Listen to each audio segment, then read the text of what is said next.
A pessoa fala assim, mas Cornélio também foi batizado. Cornélio era um gentil. Sim, claro que ele foi. Ele foi revestido, nele foi estabelecido dons. Mas Cornélio participou de alguma coisa de batismo em água, da lei da purificação? Só depois, por um modo de uma profanação. Mas Cornélio foi batizado com o Espírito Santo. Claro, eles estavam vivendo os últimos dias. Cornélio foi batizado o quê? Semana passada? O século passado? Faz 1000 anos que Cornélio foi batizado? Não. Cornélio não foi batizado no tempo dos discípulos, que eles estavam anunciando que o reino de Deus estava próximo? Pedro estava vivo, Tiago, João. Aí depois ali, não sei, logo em seguida veio Paulo, veio Barnabé, Priscila, Áquila. Sobre eles estava o Espírito Santo Consolador, porque eles estavam vivendo o final dos tempos, os últimos dias, até que viesse o grande dia do Senhor, de Apocalipse 1:10. Se você ler Atos capítulo 10, a partir do versículo 1, chegando ali no versículo 9, você vai ver que desceu lençol 2 vezes, com todos os animais da terra. Aí a voz disse a Pedro, Pedro, mate e coma, porque era meio-dia, Pedro estava com fome. Pedro respondeu, não, nunca comi animal impuro. Aí aquela voz disse, Pedro, não torne impuro aquilo que eu já purifiquei. Dando a entender o quê? A cruz, né? Dando a entender, mesmo o sangue tendo sido derramado como uma renovação da aliança, que foi feito lá no deserto com os judeus, aí depois essa aliança foi renovada. O sangue derramado ali não foi o sangue para os gentios, não. Agora, os gentios que creram, que crescem naquele sacrifício, eles eram purificados pela fé. A obra do sangue foi para os judeus, mas a fé no sacrifício, os gentios que faziam parte disso. Então Cornélio creu em Cristo. Cornélio creu no ressuscitado. Cornélio creu nas palavras que falavam para ele que Cristo tinha ressuscitado ao 3º dia. E ele acreditou nisso.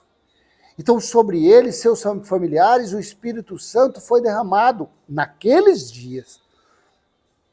Porém, ninguém mais vive aqueles dias. Ninguém mais vive os últimos dias. Então, não tem como você querer comparar os dias de Cornélio com os nossos dias. Olha aqui, ó, Atos capítulo 10, versículo 44 ao 48. Veja a profanação de Pedro aqui. Enquanto Pedro falava estas palavras, o Espírito Santo caiu sobre todos os que ouviam a mensagem, e os fiéis que eram da circuncisão, ou seja, os judeus, que tinham vindo com Pedro, admiraram-se, porque também sobre os gentios foi derramado o dom do Espírito Santo. Ei, o dom do Espírito Santo. 46. Pois eles os ouviam falando em idiomas, em línguas, e engrandecendo a Deus. Então Pedro disse, será que alguém poderia recusar a água e impedir que sejam batizados estes que, assim como nós, receberam o Espírito Santo? E ordenou que fossem batizados em nome de Jesus Cristo. Então eles pediram que permanecesse com eles por alguns dias. Aqui foi uma profanação, porque depois da cruz, a água já não tinha sentido nenhuma. Sabe onde que você vê isso? Na festa de casamento que Jesus participou, quando Jesus transformou a água em sangue, em vinho, aliás, em vinho. E o mestre Salo, o responsável da festa, disse, normalmente oferece primeiro o vinho bom, por último o vinho mau, o vinho ruim.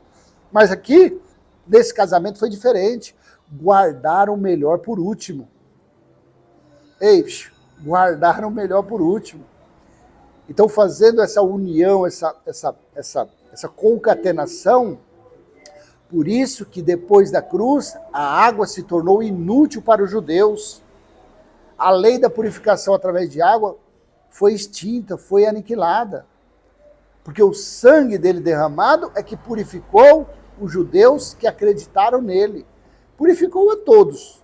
Mas claro que os que foram agraciados carnalmente com isso foram os que acreditaram em Cristo. Acreditaram no seu sacrifício, na sua ressurreição. Então esse foi o cumprimento do que aconteceu na cruz, foi a festa, o primeiro milagre dele, que foi a festa de casamento. Você entendeu? Então, por isso que o Filipe, o eunuco foi profanação. Qualquer purificação depois da cruz foi profanação. Porque o sangue purificou os judeus pela fé, pela obra. E pela fé purificou os gentios que creram. E você pode analisar que Cornélio ele era muito fervoroso, ele orava muito, ele acreditava muito em Deus, diferentemente dos judeus. Os judeus, eles acreditavam no Deus de Moisés. Cornélio era um gentil. Cornélio não tinha conhecimento do Deus de Moisés. Cornélio não tinha conhecimento do legalismo de Moisés, porque Cornélio, por ser gentil, ele não podia nem entrar na casa de um judeu. Tanto que você vê essa aqui, ó, até os seguidores aqui de Moisés, aqui, ó, o de Pedro, no versículo 45, ficaram admirados com aquela coisa maravilhosa que aconteceu em Cornélio e seus familiares. Por quê? Judeus e gentios não andavam de braço dado. Não, claro que não. Eles não sentavam numa mesa para jogar uma partida de truco. Claro que não.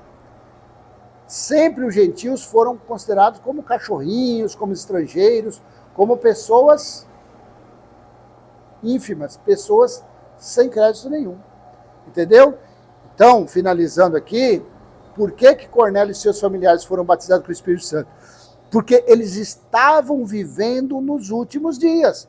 Quantas pessoas os gentios que ouvindo Paulo que Paulo pregou aos gentios, quantas pessoas que ouvindo as pregações de Paulo foram batizados com o Espírito Santo? Quantas pessoas foram, Priscila, Áquila, a Timóteo, Tito, todos aqueles ali que falavam aos gentios, foram agraciados com o dom do Espírito Santo? Porque eles estavam vivendo os últimos dias. Então não queira comparar o que aconteceu até o ano 70, que vai fazer 2000 anos, com as coisas que do ano 70 para cá. Porque do ano 70 para cá não tem mais dons, a não ser o do amor, o da esperança e o da fé. 1 Coríntios 13, 13. Os outros dons, os dons de idioma, dom de cura, dom de profecia, acabou tudo. Ficou lá até a vinda do perfeito, tá bom? Então Cornélio foi batizado por isso, porque ele estava vivendo os últimos dias. E se foi útil para você essa mensagem, eu peço que você venha curtir, comentar, compartilhar, se inscrever, ativar o sininho. Até a próxima. Tchau, tchau.